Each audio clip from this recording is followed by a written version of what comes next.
For centuries, traditional Asian medicine systems have relied on a tree known as Oryxylum indicum. Practitioners in Ayurveda and Southeast Asian folk traditions prescribed its components to treat specific conditions: respiratory distress, joint inflammation, and cognitive decline. Today, pharmacological researchers are working to translate these unverified historical observations into hard, quantifiable molecular data. The chemical drivers responsible for the plant's biological effects are a concentrated profile of compounds known as flavonoid aglycones. These flavonoids are pleiotropic. A single compound can bind to and modulate multiple, distinct biological pathways across different systems in the body simultaneously. To evaluate efficacy, we use the evidence hierarchy. We start at the bottom with in vitro chemistry, move up to in vivo animal models, and arrive at human clinical trials. Mapping traditional claims about Oryxylum indicum onto this pyramid separates preclinical promise from clinical reality. Validating centuries of ethnobotanical knowledge requires us to move past historical anecdotes and prove targeted efficacy at every level of the scientific hierarchy. Traditional Ayurvedic practitioners frequently prescribed extracts from the tree for severe respiratory distress and asthma. To test this application, modern researchers utilized an in vivo ovalbumin-induced allergic asthma model in mice. At the cellular level, allergic asthma is a dysregulated immune response driven by a specific set of signaling proteins called Th2 cytokines. Researchers administered pure Oryxylin A, the primary flavonoid found in the plant, at a dose of 5 milligrams per kilogram.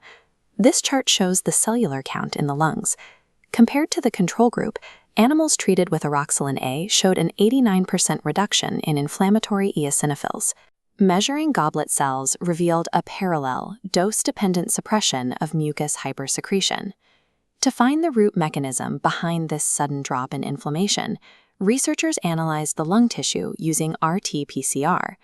They discovered Oryxylin A blocked the mRNA expression of core Th2 cytokines, achieving a 92% inhibition of IL-5, essential for eosinophil survival. Simultaneously, the compound suppressed IL-4 and IL-13, the cytokines driving mucus secretion. By eliminating these core signaling proteins, Oryxylin A dismantles the exact immunological cascade that drives the disease, heavily validating its traditional use. A major challenge in pharmacognosy is that raw, unrefined plant material often remains chemically inactive inside the human digestive tract. In traditional medicinal markets, the roots, barks, and fruits of the plant undergo heavy processing before sale or consumption. One specific historical Thai medicinal practice involves grilling the whole fruit of the plant directly over high heat. This solves a specific chemical barrier. In their natural state, active flavonoids are trapped as glycosides. They are bound to bulky sugar molecules that the human body cannot easily absorb. When traditional healers exposed these raw glycosides to direct thermal energy from a fire, it physically altered their molecular structure, forcing a chemical reaction. This heat-induced process is called deglycosylation. It strips away the heavy sugar molecules, leaving behind the pure, biologically active aglycone form of the flavonoid. This thermal stripping dramatically increases the material's bioavailability, transforming the plant into a highly potent anti-inflammatory agent. Traditional preparation techniques operated as empirically derived optimization strategies, maximizing the therapeutic efficacy of the plant's chemistry long before the advent of modern laboratory equipment. To move from animal models and pharmacokinetics to the apex of the evidence hierarchy, we have to look at double-blind, placebo-controlled human clinical trials. Traditional Thai preparations frequently target psychological ailments, indicating a potential neurocognitive application. The preclinical rationale for this stems from the discovery that seed extracts inhibit a specific brain enzyme called monoamine oxidase A, or MAOA. By inhibiting MAOA, the extract prevents the breakdown of neurotransmitters like dopamine and serotonin. In stressed mouse models, this produced measurable antidepressant-like effects. Researchers translated these findings into human application by developing Subroxy, an extract standardized to exactly 10% Oryxylin A, 6% chrysin, and 15% bicalalene. In a rigorous clinical trial, 82 participants experiencing age-related cognitive decline took 500 milligrams of this extract twice daily for 12 weeks. This line graph shows the primary outcome. Compared to the flat placebo group, participants receiving the standardized extract demonstrated a statistically significant improvement in episodic memory. Specifically, the treated group achieved accelerated location learning rates and improved immediate word recall. Maintaining scientific objectivity requires examining the trial's limitations and null findings.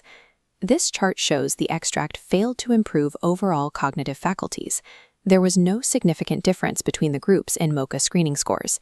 It also failed to alter serum levels of BDNF, proving the cognitive gains were highly isolated to specific memory pathways. Rigidly standardizing these specific flavonoid ratios is the exact variable that allowed researchers to achieve measurable, targeted cognitive enhancement where uncalibrated herbal supplements fail. Shifting back down to the frontier edge of the evidence hierarchy, we find early-stage oncology research occurring entirely inside petri dishes. Modern cancer research on this plant abandons crude extracts entirely. It focuses strictly on isolating and deploying individual flavonoids. One detailed study investigated oroxin A, a compound that induces massive endoplasmic reticulum stress, specifically within breast cancer cells. This severe stress triggers senescence. The cancer cell is forced into an irreversible arrest, completely halting its ability to proliferate. In liver cancer models, a different compound, oroxin B, modulates the VEGF signaling pathway to prevent the tumor from generating its own blood supply. We must apply a strict caveat to these oncological findings. There is zero clinical evidence that these compounds treat cancer in humans. While these isolated molecules display highly sophisticated mechanical targeting in a lab, they remain unproven hypotheses for drug development, not viable medical treatments. A single plant, Oroxylum indicum, yields a highly complex pharmacological profile. Its compounds are capable of reactive oxygen species scavenging, direct enzyme inhibition, and precise cytokine modulation. Let's return to the evidence hierarchy to map out the current state of the science. At the foundational in vitro tier, we place the promising but unproven oncology and metabolic data. Moving up to the in vivo tier, we lock in the robust Th2 suppression mechanisms, validated by complex living animal models. At the absolute peak, representing the gold standard of validation, we place the targeted episodic memory gains achieved through strict clinical standardization. Empirical traditional knowledge correctly identified this plant's broad physiological targets centuries before we had the microscopes required to see them. The future of therapeutics relies on exactly this model, isolating the precise mechanisms of ancient remedies and standardizing their phytochemical profiles to deliver reproducible clinical results.